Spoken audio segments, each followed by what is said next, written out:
Are we rolling? Yeah, we're rolling. Oh, we're rolling. So we gotta introduce okay, ourselves. All right. So hold on. So we're talking.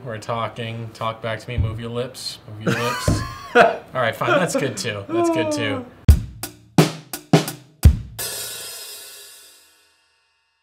Hey, what's up, guys? I'm Danny Perez Kraus, the opinion editor. I'm Jared Lichtenberg, video editor. That's him. I edit videos and shoot videos. All right. Thanks, buddy. So what is Senate Bill 1524, otherwise known as the Oregon Promise Initiative?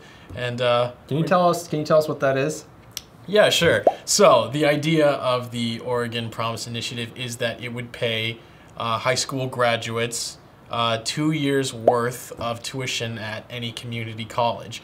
And so far, that's all we know. It's a fairly new bill. It was approved right away to be reviewed by the Senate, I believe, but there's still not a lot of specifics about it yet.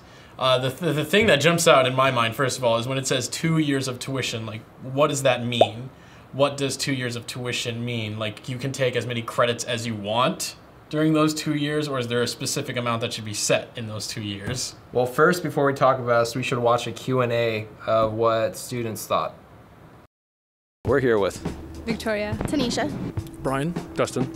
All right, Dustin. So what do you think about this new bill in Senate that is possibly going to allow high school graduates 2 years of free college tuition? I think it's a really good idea for getting kids out of college or out of high school and going straight into college. I think it's a good idea to get them started, but I don't know. That's really expensive though. It sounds kind of like, how are they going to get that to work? Kind of stuff like that. What do you mean? Like, what do you see not working about it? I don't know. Like, where are they getting the money for it? What do you think should be some requirements to get into college for free?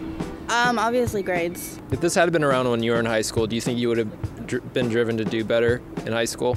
Yeah, much better. Would have done like a lot more work and stuff. Obviously, there's thousands of people who graduate from high school every year, and if it passed, it would cost between $100 and $200 million. So with that, do you think this is too lofty of a bill for our local government? It seems like a lot of money, but if it's a really good student and they want to earn the education and they want to fight for their education, I think they should get it. But if it's going to be given to somebody that's not ready or is not committed, then I don't think they should get it. And I really think there does have to be a limit in place, because some people are crazy and they might do 18 or 19 credits, which is, honestly, that's a lot of classes. It's not insane, but it's like, I don't know, that there needs to be 12 to 13 per term. Per term. That needs to be one of the regulations in place for this bill, because there's only so much. That's what the editorial said, not what that's not an actual rule that's already been set out. Well, I think it should be that. Oh, okay. So I thought you were saying that was already decided. No, but 12 to 13, I could see that. That sounds like fair. That's. Yeah.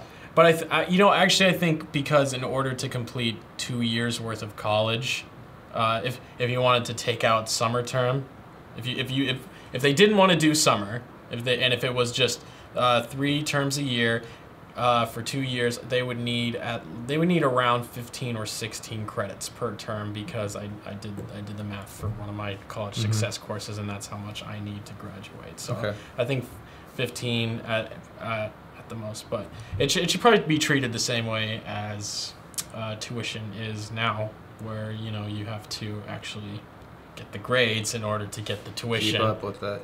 Well, it's the same thing for financial aid. Isn't there a certain rule that you need to have keep a certain grade point average to keep financial aid coming in? Yeah, so that's important, because it's like a measure of if you're really then you get on academic suspension if you start getting D's and F's. Yeah, I mean, it totally makes sense. So coming out of high school, I think it's really important for people who are, I guess, because it's one thing you want to apply for it. It wouldn't just be handed out to people. Yeah. And be made fully aware to high school students that this is available. But is that they would be able to go explore like their academic records in high school of what kind of grades they got. So there should be a minimum GPA. Like, that's just one of the things that should just be expected of students. I mean, because it is a monumental just privilege to get 2 years of community college paid for. So I think that you should really have to earn that somewhat, besides just getting like a 2.5. I think at least, in my opinion, I think at least a 3.0 would be sufficient to show that you're a solid student. Yeah, that would be average. I think that's fairly, because with graduation rates this year and score. I mean, I just know that would be a jump for a lot of students going to a 3.0. So, but again, that's why I think 3.0 is fair, because the kids who get 4.0s and they're already getting scholarships. They're already need free tuition. They're already getting scholarships up the yang yang. So screw them. Whatever. Yes, they're just really smart. Mm-hmm.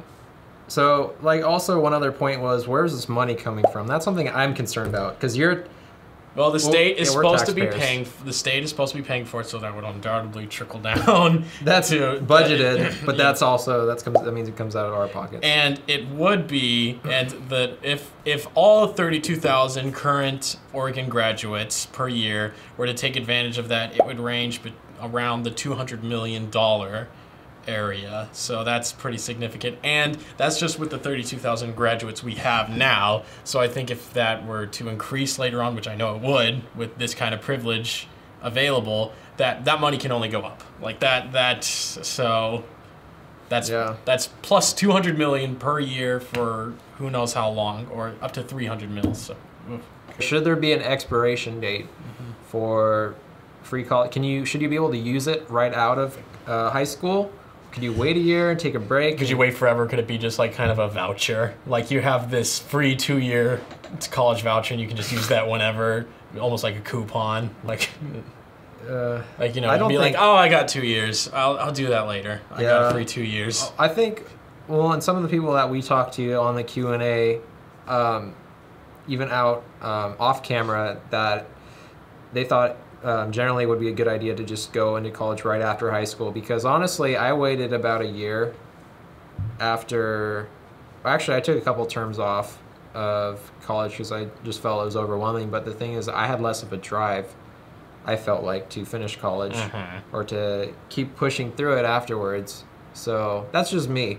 But I don't think they should be able to take a break. You should have to go into college right after. Yeah, I agree. You gotta jump in now, or you lose your chance. All right, well, thanks for watching. If you want any more information or to read any of our other news stories, go to advocate-online.net. Thanks for watching.